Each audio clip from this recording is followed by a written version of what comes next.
കാവു തീണ്ടല്ലേ മക്കളെ കുടിവെള്ളം മുട്ടും എന്നൊരു ചൊല്ലുണ്ട്. ടൈഗറിൻ്റെ ആവാസ വ്യവസ്ഥയുടെ 40% ഈ ലാൻറ്റന ക്യാമറ കൈയടക്കി എന്നുള്ള ഒരു വളരെ ഭീകരമായ ഒരു അന്തരീക്ഷമാണ് ഉണ്ടായിരുന്നത്. കേരളത്തിൽ പ്രധാനമായിട്ടും 4 തരത്തിലുള്ള കാവുകളാണ് കാണുന്നത്: യക്ഷിക്കാവ്, ഭഗവതിക്കാവ്, സർപ്പക്കാവ്, അയ്യപ്പൻ കാവ്. മഹേന്ദ്രോ മലയഃ സഖ്യോ ദേവദാത്മാ ഹിമാലയഃ. You have been active in forest research and biodiversity conservation for over 3 decades. BSc Forestry and MSc Forestry രണ്ടിലും കേരള സ്റ്റേറ്റ് റാങ്ക് ഹോൾഡർ ആയിരുന്നു, ഫസ്റ്റ് റാങ്ക് ഹോൾഡർ ആയിരുന്നു. എങ്ങനെയായിരുന്നു ഈ ഒരു സബ്ജക്റ്റിലോട്ടുള്ളൊരു initiation? What drew you to the subject? Harippad Malayalam പള്ളിക്കൂടം എന്ന് പറയുന്ന സ്കൂളിൽ 5ലും 6ലും പഠിച്ചിരുന്ന കാലത്ത് ഒരു സാറുണ്ടായിരുന്നു, ശാസ്ത്രം പഠിപ്പിക്കുന്ന, സയൻസ് പഠിപ്പിക്കുന്ന ഒരു സാറുണ്ടായിരുന്നു, സുകുമാരപിള്ള സാർ. അദ്ദേഹം ക്ലാസ്സിൽ തിയറിക്കൊപ്പം പരീക്ഷണങ്ങളും നല്ല ഇൻട്രസ്റ്റിംഗ് ആയിട്ടുള്ള പരീക്ഷണങ്ങൾ സാർ കാണിക്കുമായിരുന്നു. അപ്പോൾ ശാസ്ത്രത്തോട് കുട്ടികൾക്ക് നല്ല അഭിരുചിയും സ്നേഹവും ഇഷ്ടവുമൊക്കെ തോന്നാൻ പ്രധാന കാരണം ആ സാറിൻ്റെ ക്ലാസ്സുകളാണ്. കൂടാതെ ഞങ്ങളുടെ തറവാട് ഹരിപ്പാട്ടുള്ള തൃപ്പക്കുടത്ത് വാര്യം എന്ന തറവാടിൻ്റെ 3 ചുറ്റും കാവുകളാണ്. ഏതാണ്ട് 1 ഏക്കറോളം കാവ് വീട്ടിലുണ്ട്. കൂടാതെ 2 കുളങ്ങളുമുണ്ട്. അപ്പോൾ കുട്ടിക്കാലത്ത് വളരുമ്പോൾ കളിച്ച് നടക്കുമ്പോൾ എൻ്റെ അമ്മയുടെ അനുജത്തി വരദച്ചിറ്റ ഈ കാവിലെ സസ്യങ്ങളെപ്പറ്റിയും മരങ്ങളെപ്പറ്റിയും ഒക്കെ കുഞ്ഞുങ്ങളായ ഞങ്ങൾക്ക് പറഞ്ഞു തരുമായിരുന്നു. കൂടാതെ മണ്ണാർശാല എന്ന് പറയുന്ന പ്രസിദ്ധമായ ഒരു നാഗരാജ ക്ഷേത്രം ഹരിപ്പാടിനടുത്താണ്, വീടിന് വളരെ അടുത്താണ്. എല്ലാ ഞായറാഴ്ചകളിലും അവിടുത്തെ സെറീൻ അറ്റ്മോസ്ഫിയർ, അവിടുത്തെ ആ സിൽവിയൻ എൻവയറൺമെൻറ്റ്, അതൊക്കെ എന്നും ഞങ്ങൾ ആസ്വദിച്ചിട്ടുണ്ട്. അപ്പോൾ അങ്ങനെയാണ് ഈ മരങ്ങളും കാവുകളും സസ്യങ്ങളും കുളവും അതെല്ലാം കണ്ട് പ്രകൃതിയോട് കുട്ടിക്കാലം തൊട്ടേ നല്ല ഒരിഷ്ടം തോന്നിയിരുന്നു. കൂടാതെ ഞങ്ങളുടെ പുരയിടം, നമുക്കറിയാം നമ്മുടെ കേരളത്തിൽ ഹോം ഗാർഡൻസ് എന്ന് പറയുന്ന കോൺസെപ്റ്റ് വളരെ പ്രസിദ്ധമാണ്. അപ്പോൾ വീട്ടിൽ ഏതാണ്ട് 20ലധികം നാട്ടുമാവ് ഉണ്ടായിരുന്നു. അതിൽ നിന്ന് നല്ല മാങ്ങ ലഭിക്കുമായിരുന്നു. കൂടാതെ ധാരാളം മരങ്ങളുള്ള ഒരു എൻവയറൺമെൻറ്റാണ് നമ്മുടെ വാര്യത്ത് ഉണ്ടായിരുന്നത്. അപ്പോൾ ഈ മരങ്ങളോടുള്ള ഇഷ്ടം കാരണം പ്രീ ഡിഗ്രി കഴിഞ്ഞ് എൻട്രൻസ് വന്നപ്പോൾ അന്ന് ഫോറസ്ട്രി പ്രത്യേക എൻട്രൻസ് ആയിരുന്നു. അപ്പോൾ അത് എഴുതി ഭാഗ്യവശാൽ അതിൽ അഡ്മിഷൻ കിട്ടി. വളരെ ഇഷ്ടത്തോടെയും ആഗ്രഹത്തോടെയും സന്തോഷത്തോടും കൂടിയാണ് BSc ഫോറസ്ട്രി തൃശ്ശൂരിൽ പഠിച്ചത്. കേരളത്തിലെ കാടുകളെല്ലാം കണ്ട് വളരെ ആഹ്ലാദത്തോടെ സന്തോഷത്തോടെയാണുള്ള പഠനമായിരുന്നു ഉണ്ടായിരുന്നത്. അതിനുശേഷം അവിടെ എൻട്രൻസ് എഴുതി MScക്കും അവിടെ തന്നെ അഡ്മിഷൻ കിട്ടി. MSc പഠിച്ചതിന് ശേഷം കോയമ്പത്തൂരിൽ institute of forest genetics and tree breeding എന്ന് പറയുന്ന കേന്ദ്ര വനം പരിസ്ഥിതി മന്ത്രാലയത്തിന് കീഴിലുള്ള ഇൻസ്റ്റിറ്റ്യൂട്ടിൽ റിസർച്ച് ചെയ്യുവാനായിട്ട് PhD ഗവേഷണത്തിനായി പോയി. 1 വർഷത്തിനുള്ളിൽ സെൻട്രൽ റിക്രൂട്ട്മെൻറ്റിൽ നാഷണൽ സെലക്ഷനിൽ സയൻറ്റിസ്റ്റായിട്ട് അവിടെ തന്നെ ജോലി കിട്ടുകയും ചെയ്തു. അപ്പോൾ പഠിച്ച വിഷയത്തിൽ തന്നെ ജോലി കിട്ടി എന്ന് പറയുന്നത് ഏറ്റവും സന്തോഷകരമായ ഒരു കാര്യമായിട്ട് കാണുന്നു. കേരളത്തിലെ ഫോറസ്റ്റിൻ്റെ ഡീഗ്രേഡേഷന് ഒരു പ്രധാനപ്പെട്ട കാരണം ഈ ഫോറസ്റ്റ് ഡിപ്പാർട്ട്മെൻറ്റ് കീഴിലുള്ള പ്ലാന്റേഷൻസ് അല്ലേ, കാട്ടിന് ഉള്ളിലുള്ള. അപ്പോൾ why should the government grow these trees? അത് പ്രൈവറ്റ് സെക്ടറിന് ഇതല്ലേ ഈ ഒരു വൈൽഡ് ലൈഫ് കോൺഫ്ലിക്റ്റിൻ്റെ ഒരു പ്രധാന കാരണം? സാറിൻ്റെ കാഴ്ചപ്പാടെന്താ? നമ്മൾ മനസ്സിലാക്കേണ്ട ഒരു കാര്യം, ഇന്ത്യയിൽ കേരളമാണ് the first state to adopt eco restoration as a policy. അപ്പോൾ low yielding monoculture plantations including teak, പിന്നെ ഈ exotic species like eucalyptus, acacia അങ്ങനെയുള്ള മരങ്ങളെ ഒഴിവാക്കിക്കൊണ്ട് മാറ്റിക്കൊണ്ട് സ്വാഭാവികമായിട്ട് നേറ്റീവ് ട്രീ സ്പീഷീസിനെ നടുവാനുള്ളൊരു പദ്ധതി കേരള വനം വകുപ്പ് നടത്തി വരുന്നുണ്ട്. KFRAയും അതിൻ്റെ ഭാഗമാണ്. നേരത്തെ പറഞ്ഞ എക്സോട്ടിക് ഇൻവേസീവ് സ്പീഷീസിൻ്റെ കാര്യം പറഞ്ഞല്ലോ. നമുക്കറിയാം നമ്മുടെ വയനാട് മേഖലയിൽ 1980 കാലത്തിൽ സോഷ്യൽ ഫോറസ്ട്രിയുടെ ഭാഗമായിട്ട് ഈ കോഫി പ്ലാന്റേഷൻ്റെ ഷെയ്ഡ് ട്രീ ആയിട്ട് സെന്ന സ്പെക്ടാബിലിസ് എന്നൊരു മരം അത് ഇൻട്രൊഡ്യൂസ് ചെയ്തിരുന്നു. മഞ്ഞക്കൊന്ന എന്നാണ് അന്ന് അറിയപ്പെട്ടിരുന്നത്. അത് ഇൻട്രൊഡ്യൂസ് ചെയ്യാൻ പ്രധാന കാരണം അതിൻ്റെ ഓർണമെൻ്റൽ വാല്യൂ ആണ്, പിന്നെ ഫയർവുഡ് വാല്യൂ ഉണ്ട്.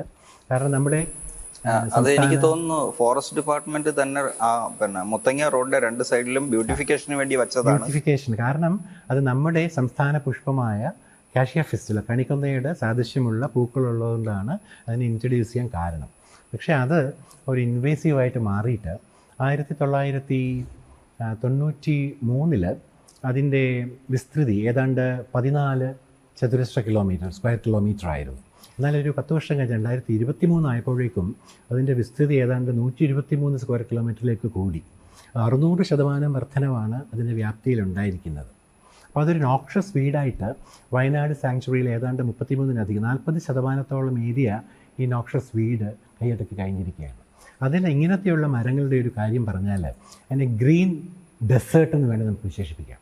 കാരണം അത് അതിന് താഴെ സ്വാഭാവികമായിട്ട് വളരുന്ന പുല്ലിനെ പോലും വളരുവാൻ അനുവദിക്കുന്നില്ല. അതുകൊണ്ട് ഈ ഹെർബിവോസിന്, മാന്, മ്ലാവ്, ആന തുടങ്ങിയ ആനിമൽസിന് അവിടെ നിന്നുള്ള ഭക്ഷണം കിട്ടുന്നില്ല. അതൊരു ഗ്രീൻ ഡെസേർട്ടായിട്ട് മാറുന്നു. കൂടാതെ ഇതിൻ്റെ കായ്കൾക്ക് ഒരു മധുര സ്വാദാണുള്ളത്. അപ്പോൾ ഈ അങ്കുലേറ്റ്സ്, ആന ഉൾപ്പെടെയുള്ള ഈ ഹെർബിവോസ് ഇത് കഴിച്ചിട്ട് അത് യാത്ര ചെയ്യുമ്പോൾ ഇതിൻ്റെ സീഡ് ഡിസ്പേഴ്സലിനും കാരണമാകുന്നുണ്ട്. അപ്പോൾ വെസ്റ്റേൺ ഗട്ട്സ് മുഴുവൻ അത് വ്യാപിക്കാനുള്ള കാരണവും ഇതുകൊണ്ട് ഉണ്ടായേക്കാം.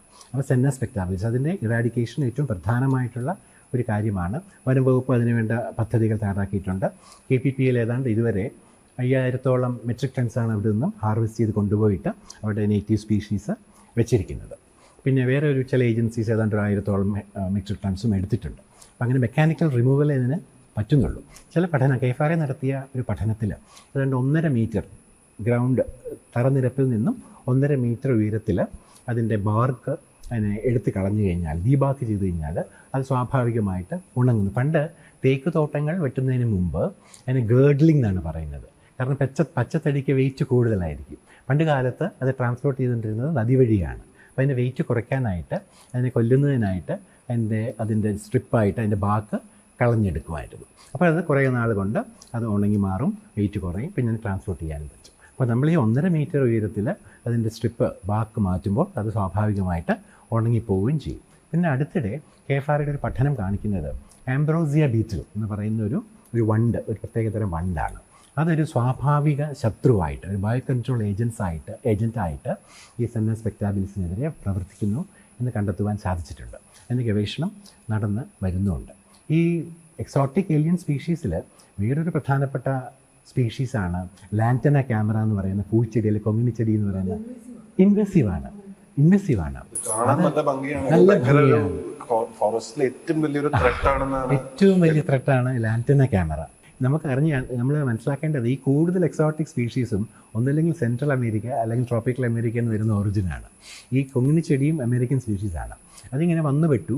അത് ഇപ്പോൾ കാണിക്കുന്നത് നമ്മുടെ കടുവയുടെ, ടൈഗറിൻ്റെ ആവാസ വ്യവസ്ഥയുടെ, അതിൻ്റെ ഹാബിറ്ററ്റിൻ്റെ 40% ഈ ലാൻറ്റന ക്യാമറ കൈയടക്കി എന്നുള്ള ഒരു വളരെ ഭീകരമായ അന്തരീക്ഷമാണ് ഉണ്ടായിരിക്കുന്നത്.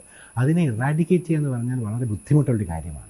KFRA പണ്ട് പല പഠനങ്ങളും നടത്തിയിട്ടുണ്ട്. അത് വളർന്നു വരുന്ന ഈ ലാൻറ്റനയിൽ നിന്നും മൂല്യവർദ്ധിത ഉൽപ്പന്നങ്ങൾ ഉണ്ടാക്കിയെടുക്കുക, ഹാൻഡിക്രാഫ്റ്റ്സ് ഉണ്ടാക്കുക, ഫേർണിച്ചർ ഉണ്ടാക്കുക, അങ്ങനെയുള്ള പദ്ധതികളൊക്കെ തയ്യാറാക്കിയിരുന്നു. പക്ഷേ അത് ഹാർവെസ്റ്റ് ചെയ്യുന്നത് അത്ര എളുപ്പമുള്ള ഒരു കാര്യവുമല്ല. മെക്കാനിക്കൽ ഹാർവെസ്റ്റിങ്ങിൽ കണക്കാക്കപ്പെട്ടിരിക്കുന്നത് ഏതാണ്ട് 1 ഹെക്ടർ ലാൻറ്റന ക്യാമറ നമുക്കത് നശിപ്പിക്കണമെങ്കിൽ, അതിനെ ഒഴിവാക്കണമെങ്കിൽ ഏതാണ്ട് 14-15 ലക്ഷം രൂപ ഒരു ഹെക്ടറിന് വേണ്ടി ചിലവാക്കണം. അത് വളരെ കോസ്റ്റ്ലി ആയിട്ടുള്ള ഒരു അഫെയറുമാണത്.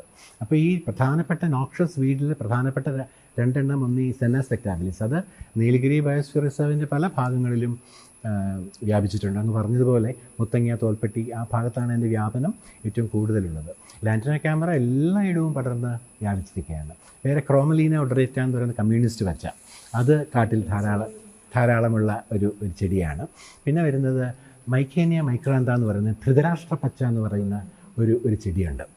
അത് പടർന്ന് കയറിയിട്ട് ചെടികളുടെ തലപ്പിൽ മുഴുവൻ വ്യാപിച്ച് കഴിഞ്ഞ് കഴിഞ്ഞാൽ പ്രകാശ സംശ്ലേഷണം, ഫോട്ടോസിന്തസിസ് നടത്തുവാൻ ചെടിയെ മരങ്ങളെ അനുവദിക്കുക.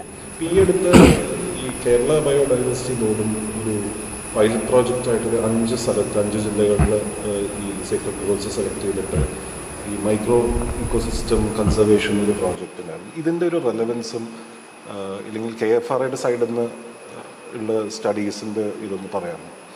പ്രധാനമായിട്ടും ഈ സേക്രഡ് ഗ്രോവ്സ് പറഞ്ഞാൽ patches of native vegetation protected on the basis of religious faith, വിശ്വാസത്തിൻ്റെ പേരിൽ സംരക്ഷിക്കപ്പെട്ടു പോരുന്ന സസ്യജാലത്തെയാണ് വിശുദ്ധ വനങ്ങൾ എന്ന് പറയുന്നത്. അത് നമ്മുടെ കേരളത്തിൽ മാത്രമല്ല, ഇന്ത്യയിലെ എല്ലാ സംസ്ഥാനങ്ങളിലുമുണ്ട്. ഇന്ത്യയിൽ മാത്രമല്ല ലോകത്തിൻ്റെ പല ഭാഗങ്ങളിലുണ്ട്. അമേരിക്കയിലുണ്ട്, ഓസ്ട്രേലിയയിലുണ്ട്, ആഫ്രിക്കയിലുണ്ട്, ഏഷ്യയുടെ പല രാജ്യങ്ങളിലുമുണ്ട്. എല്ലായിടവും പടർന്ന് കൊണ്ടിരിക്കുന്ന ഉള്ളതായ ഒരു സിസ്റ്റമാണ് സീക്രട്ട് ഗ്രോവ്സ്. ഓരോ സംസ്ഥാനങ്ങളിലും അതിന് വേറെ പേരുകളാണ്. കേരളത്തിൽ കാവുകൾ എന്നറിയപ്പെടുന്നവ ദേവാരക്കാട് എന്നാണ് കർണാടകയിൽ പറയുന്നത്, ലോക്കിംഗ് ടാങ്ക്സ് എന്നാണ് മേഘാലയയിൽ പറയുന്നത്, സർനാസ് എന്നാണ് മധ്യപ്രദേശിലും ജാർഖണ്ഡിലൊക്കെ പറയുന്നത്, പിന്നെ ദേവവൻ എന്നാണ് വെസ്റ്റ് ബംഗാളിൽ പറയുന്നത്, ഡ്രൈ ട്രാക്റ്റുള്ള രാജസ്ഥാനിൽ ഓറൻസ് എന്നാണ് അവയെ അറിയപ്പെടുന്നത്. ഇതിൻ്റെ പഠനം ഇപ്പോൾ നേരത്തെയുള്ളൊരു പഠനം കാണിക്കുന്നത് ഇന്ത്യയിൽ 1,00,000-നും 1,50,000-നും ഇടയിൽ കാവുകളുണ്ട് എന്നാണ് ഒരു പഠനം കാണിക്കുന്നത്. അത് ശരിക്കും പറഞ്ഞാൽ they not merely patches of forest, അവർ islands in desolated landscape. Many valuable medicinal plants and wild relatives of cultivated species are present in these groves. Those have got tremendous role to play in any species improvement program. Wild relatives, നമ്മൾ നട്ടുവരുന്ന, കൃഷി ചെയ്തു വരുന്ന പല മരങ്ങളുടെയും വിദൂര ബന്ധുക്കളെ ഇവിടെ കാണുവാൻ സാധിക്കും. പണ്ടത്തെ കോൺസെപ്റ്റ് എന്ന് പറഞ്ഞാൽ ഒരു റെഫ്യൂജിയ കോൺസെപ്റ്റിൻ്റെ ഭാഗമായിട്ടാണ് ഈ സീക്രട്ട് ഗ്രോവ്സ് വന്നതെന്നാണ് അങ്ങനെയാണ് വിശ്വസിക്കാൻ ഞാൻ ആഗ്രഹിക്കുന്നത്. കാരണം എല്ലാ തറവാടിനും, ഒട്ടുമിക്ക തറവാടുകളുടെയും കന്നിമൂലയിൽ, തെക്കു പടിഞ്ഞാറ് മൂലയിൽ ഒരു ചെറിയ കാവ് ഉണ്ടായിരുന്നു എന്നുള്ളതാണ് സങ്കല്പം. അപ്പോൾ അത് പലപ്പോഴും വിശ്വാസത്തിൻ്റെ പേരിൽ, അപ്പോൾ അവിടെ ഈ സസ്യങ്ങൾ വളർന്നിരുന്നു. കാവ് തീണ്ടല്ലേ മക്കളെ കുടിവെള്ളം മുട്ടും എന്നൊരു ചൊല്ലുണ്ട്. അപ്പോൾ അവിടെ നമ്മൾ ഇരുമ്പ് ആയുധങ്ങൾ കൊണ്ടുപോകാൻ പാടില്ല എന്നുണ്ട്. അപ്പോൾ അത് വളരെ പരിപാവനമായിട്ട് സംരക്ഷിച്ച് പോരുത്തുണ്ട്. ആ വിശ്വാസത്തിൻ്റെ പേരിൽ കുറേ സസ്യങ്ങൾ സംരക്ഷിക്കുക എന്നുള്ളതായിരുന്നു പ്രധാനമായിട്ടുള്ളത്. അപ്പോൾ അങ്ങനെ ഒരു പഠനം ഞങ്ങൾ നടത്തിയപ്പോൾ ആലപ്പുഴയിലെ കാവുകളിൽ നിന്ന് 2 വംശനാശ ഭീഷണിയുടെ വക്കിലെത്തിയിരിക്കുന്ന ക്രിട്ടിക്കലി എൻഡേഞ്ചേർഡ് ആയിട്ടുള്ള 2 മരങ്ങൾ കണ്ടെത്താൻ സാധിച്ചിട്ടുണ്ട്. അതിലൊന്ന് വാറ്റീരിയ ഇൻഡിക്ക എന്ന് പറയുന്ന വെള്ളപ്പൈനാണ്, കുന്തിരിക്കപ്പൈൻ. മറ്റൊന്ന് വാദംകൊല്ലി മരം എന്ന് പറയുന്ന സൈസീജിയം ട്രാവൻകൂറിക്കമാണ്. ഇത് രണ്ടും ഈ വാറ്റീരിയ ഇൻഡിക്ക പല കാവുകളിലും കണ്ടു. ഈ വാദംകൊല്ലി മരം എന്ന് പറയുന്ന സൈസീജിയം ട്രാവൻകൂറിക്കം മാവേലിക്കര താലൂക്കിലെ 5 സെൻറ്റ്, കേവലം 5 സെൻറ്റിൽ താഴെ വിസ്തൃതിയുള്ള ഒരു കാവിൽ മാത്രമാണ് കണ്ടെത്തിയിട്ടുള്ളത്. അപ്പോൾ ആ കാവ് നഷ്ടപ്പെട്ട് കഴിഞ്ഞാൽ ആലപ്പുഴ ജില്ലയിൽ നിന്നും ആ ക്രിട്ടിക്കൽ എൻഡേഞ്ചേർഡ് സ്പീഷീസ് അപ്രത്യക്ഷമാവും. ഇപ്പോൾ വന്നുകൊണ്ടിരിക്കുന്ന ഒരു കാര്യം എന്ന് പറഞ്ഞാൽ, നമുക്കിപ്പോൾ ഒരു 10 സെൻറ്റോ 20 സെൻറ്റോ നമ്മുടെ പൂർവിക സ്വത്തായിട്ട്, പിതൃസ്വത്തായിട്ട് നമുക്ക് കിട്ടിയെന്ന് വയ്ക്കുക. നമുക്ക് അവിടെ കയറി താമസിക്കാൻ പറ്റില്ല. അപ്പോൾ ഒരു ജ്യോതിഷിയുടെ അനുവാദത്തോടെ അദ്ദേഹത്തിൻ്റെ പ്രശ്നമൊക്കെ വെച്ചിട്ട് അവിടെയുള്ള ദേവതകൾ, പല ദേവതകളുണ്ട്. നാഗരാജാവുണ്ട്, നാഗേക്ഷിയുണ്ട്, സർപ്പേക്ഷിയുണ്ട്, നാഗചാമുണ്ടിയുണ്ട്, അങ്ങനെ പല ദേവതകളുണ്ട്. അപ്പോൾ ഈ ദേവതകളെ മുഴുവൻ ഒരു ചിത്രകൂടങ്ങളിലേക്ക് ആവാഹിച്ച് മാറ്റുകയോ അല്ലെങ്കിൽ ചില അമ്പലങ്ങളിലോട്ട് ആവാഹിച്ച് മാറ്റുകയോ ചെയ്തതിന് ശേഷം once a deity is transfer they no longer secret. അപ്പോൾ അതിന് ശേഷം ഈ എക്സ്പെൻസീവ് സ്പിരിച്വൽ റിച്വൽസ് ഒക്കെ നടത്തിയതിന് ശേഷം വെജിറ്റേഷൻ കട്ട് ചെയ്ത് കളയും, അതിനെ നശിപ്പിച്ച് കളയും. അപ്പോൾ ഇപ്പം നടക്കുന്നത് secret groves are destroyed in the most secret ways. അങ്ങനെയാണ് നമ്മുടെ കാവുകളൊക്കെ അന്യം നിന്ന് കൊണ്ടിരിക്കുന്നത്. കാവുകൾ നഷ്ടപ്പെട്ടിട്ടുണ്ടെന്ന് എന്തെങ്കിലും പഠനം നമ്മുടെ കയ്യിലുണ്ടോ? എത്രത്തോളം കാവുകൾ നഷ്ടപ്പെട്ടു എന്നുള്ളതിനെ പറ്റിയിട്ട് പഠനം, അതിനെപ്പറ്റിയുള്ള കൃത്യമായ പഠനം നടന്നിട്ടില്ല. ഞങ്ങൾ നടത്തിയൊരു പഠനത്തിൻ്റെ ഭാഗമായിട്ട് അപ്പോൾ അവിടെ പല കാവുകളും നശിപ്പിക്കപ്പെടുന്ന, ഒന്ന് ഈ ആവാഹനത്തിൻ്റെ പേരിൽ, പിന്നെ ഒന്ന് സാൻസ്ക്രിറ്റൈസേഷൻ, അതിനെ അമ്പലങ്ങളായിട്ട് മാറ്റുക എന്നുള്ളതാണ് സാൻസ്ക്രിറ്റൈസേഷൻ എന്നുള്ള ഒരു കോൺസെപ്റ്റ്. അപ്പോൾ അമ്പലങ്ങളായിട്ട് മാറ്റിയിട്ട് ഈ സസ്യജാലകൃത്യം മുഴുവൻ നശിപ്പിക്കും. പിന്നെ ചെറിയ മോണിറ്ററി ബെനിഫിറ്റിന് വേണ്ടിയിട്ട് ഒരു മനോഹരമായ ചേർത്തലയിൽ കണ്ടൊരു അതിമനോഹരമായൊരു കാവ്, അവിടെ ഒരു നല്ല റെട്ടാൻസ്, നല്ല ചൂരൽ ഉണ്ടായിരുന്നൊരു കാവ്, ഞാൻ ചെന്നപ്പോൾ ഒരു കെട്ട് ചൂരൽ അവിടെ കിടക്കുന്നു. കാവിൽ മരങ്ങളൊന്നുമില്ല. അപ്പോൾ അവർ പറഞ്ഞു 150 രൂപയ്ക്ക് വേണ്ടിയാണ് ഈ ചൂരലിന്, 150 രൂപ മാത്രം വില വരുന്ന ഈ ചൂരലിന് വേണ്ടിയാണ് ഈ കാവ് നശിപ്പിച്ചത്, ഈ കാവ് വിട്ടുകൊടുത്തത്. അപ്പം അങ്ങനെ ധാരാളം കാവുകൾ ശോഷിക്കുന്നുണ്ട്. പിന്നെ പ്രധാനമായിട്ട് കാര്യം ഈ ആവാഹനം എന്ന് പറയുന്ന പ്രക്രിയ നടത്തുവാൻ അതൊരു എക്സ്പെൻസീവ് ആയിട്ടുള്ളൊരു ചടങ്ങാണ്. പല ആൾക്കാരുടെ കയ്യിലും അതിനുള്ള പണം തികയാത്തത് കൊണ്ട് പല കാവുകളും ഇപ്പോൾ സംരക്ഷിക്കപ്പെട്ട് പോരുന്നുണ്ട് എന്ന് വേണമെങ്കിൽ നമുക്ക് പറയാൻ സാധിക്കും. ഇന്ത്യയിൽ ഇപ്പോൾ ബാക്കിയുള്ള നോർത്തിൽ നോക്കുകയാണെങ്കിൽ സർപ്പം എന്ന് പറയുന്ന ഈ കാവുകളിലെല്ലാം കണ്ടുവരുന്നൊരു പ്രസൻസാണ്. അല്ല, വ്യത്യാസമുണ്ട്. ഇപ്പോൾ കേരളത്തിൽ പ്രധാനമായിട്ടും 4 തരത്തിലുള്ള കാവുകളാണ് കാണുന്നത്. യക്ഷിക്കാവ്, ഭഗവതിക്കാവ്, സർപ്പക്കാവ്, അയ്യപ്പൻ കാവ്. ഈ 4 രീതിയിലുള്ള കാവുകളാണ് പ്രധാനമായിട്ടും കാണുന്നത്. വടക്കൻ കേരളത്തിൽ സർപ്പക്കാവുകൾ കുറവാണ്, അവർ നാഗം എന്നാണ് അതിന് പറയുന്നത്. തെക്കൻ കേരളത്തിലാണ് സർപ്പാരാധന കൂടുതൽ ഉള്ളത്. നേരത്തെ പറഞ്ഞ പോലെ ഖണ്ഡാകർണൻ, യോഗീശ്വരൻ, അങ്ങനെ പല ഡൈറ്റീസും അതിൽ ഉണ്ട്. നാഗരാജാവ്, നാഗേക്ഷി, പിലസർപ്പം, അങ്ങനെ പല തരത്തിലുള്ള മണിനാഗം, പറനാഗം, അങ്ങനെ പല ഡൈറ്റീസും ഈ കാവുകളിൽ ഉണ്ട്. അപ്പോൾ ഓരോ രീതിയിലുള്ള പൂജകളായിരിക്കും കാവിൽ നടത്തുന്നത്. അത് കൂടുതലും വർഷത്തിലൊരിക്കലാണ് നൂറും പാലും എന്നൊക്കെ പറയുന്ന ചില വിശേഷങ്ങളുണ്ട്.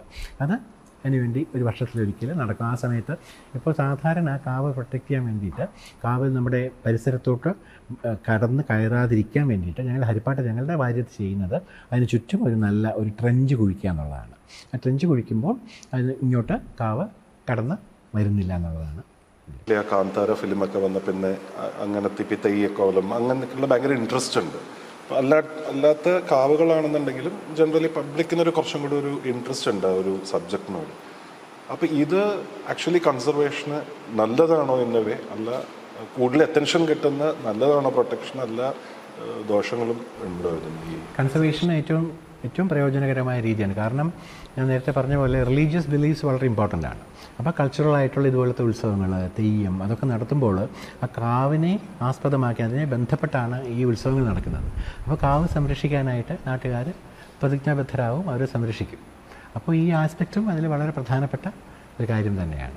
ഈ ഏർബൻ ഫോറസ്ട്രിയിലോട്ട് വരുമ്പോൾ പല എക്സ്പേർട്സും പറയുന്നൊരു സംഭവം ഈ ഒരു ധൃതി പിടിച്ചിട്ട് കാട്ടിക്കൂട്ടുന്നൊരു സംഭവം ഉണ്ട്. അപ്പോൾ പലപ്പോഴും KFRAയുടെ എക്സ്പേർട്സിനെ കൺസൾട്ട് ചെയ്യാറില്ല എന്ന് പോലും നമ്മൾ കേട്ടിട്ടുണ്ട്. അങ്ങനെ ഒരു ഡിസ്കണക്റ്റ് ഉണ്ടോ? അങ്ങനെ ഒരു ഡിസ്കണക്റ്റ് എന്ന് പറയാൻ സർവീസസിലേക്ക് നിങ്ങളുടെ ആ ഒരു നോളജ് ബാങ്ക് ആവശ്യത്തിന് യൂസ് ചെയ്യുന്നില്ല എന്നുള്ളൊരു പ്രോബ്ലം ഉണ്ടോ? ഇല്ല, അങ്ങനെ ഒരു പ്രോബ്ലം ഇല്ല. ഇപ്പോൾ അടുത്തിടെ നടന്ന ഒരു പ്രധാനപ്പെട്ട കാര്യത്തെപ്പറ്റി ഞാൻ സംസാരിക്കാം. KFRAയുടെ സാങ്കേതിക സഹായത്തോടെ സിറ്റി ബയോഡൈവേഴ്സിറ്റി ഇൻഡെക്സ്, തിരുവനന്തപുരം നഗരത്തിൻ്റെ സിറ്റി ബയോഡൈവേഴ്സിറ്റി ഇൻഡെക്സ് തയ്യാറാക്കുവാനുള്ള പദ്ധതി ഉണ്ടാക്കിയിട്ടുണ്ട്. അത് കേരള സ്റ്റേറ്റ് ബയോഡൈവേഴ്സിറ്റി ബോർഡാണ് അതിന് ഫണ്ട് ചെയ്യുന്നത്. തിരുവനന്തപുരം നഗരസഭയുമായിട്ട് സഹകരിച്ചാണ് ഈ സിറ്റി ബയോഡൈവേഴ്സിറ്റി ഇൻഡെക്സ് തയ്യാറാക്കുന്നത്. അത് വളരെ പ്രധാനപ്പെട്ട ഒരു ഇൻഡെക്സാണ്. ഒരു ഏർബൻ പ്ലാനിങ്ങിൽ ഡേറ്റ ഡ്രിവൺ അപ്രോച്ചായിട്ട് ഏറ്റവും പ്രധാനപ്പെട്ട ഒരു ഇൻഡെക്സായിട്ട് മാറും ഈ സിറ്റി ബയോഡൈവേഴ്സിറ്റി ഇൻഡെക്സ്. ഈ city biodiversity index this unique index this is to measure, monitor and manage the local and the native biodiversity along with the ecosystem services, and it will help in sustainable data driven urban planning. സാറിൻ്റെ personal സൈഡിലോട്ട് വരാണെങ്കിൽ ഈ forest nature പോലെ തന്നെ sir മ്യൂസിക്കിനെ കുറിച്ചും equally passionate ആണ്. ഈ അതിലൊരു intriguing ആയിട്ടുള്ളൊരു തോന്നിയത് ഒരു മ്യൂസിക് ഫ്രം വുഡ് എന്നുള്ള ഒരു ഇത് യുനെസ്കോന് വേണ്ടിയിട്ട് സാറ് പ്രസൻറ്റ് ചെയ്തിരുന്നില്ല. അത് എന്തായിരുന്നു? അത് 2022 ലോക വനദിനം, ഇൻ്റർനാഷണൽ ഡേ ഓഫ് ഫോറസ്റ്റിൻ്റെ theme sustainable use of wood എന്നുള്ളതായിരുന്നു.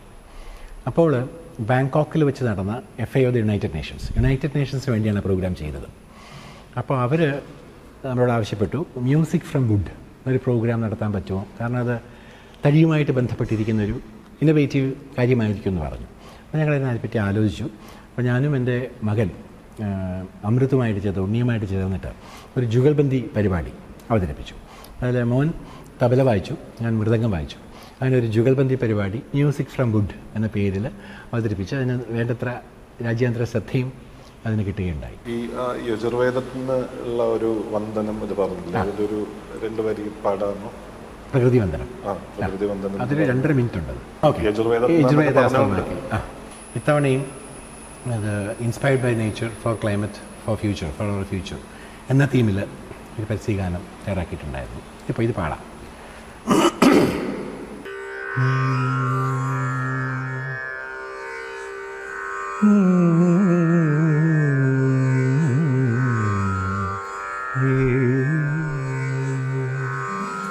മഹേന്ദ്രോ മലയഃ സഖ്യോ ദേവദാത്മാ ഹിമാലയഃ ധ്യേയോരൈവതകോ വിന്ധ്യോ ഗിരിശ്ചാരാവലിസ്ഥതഃ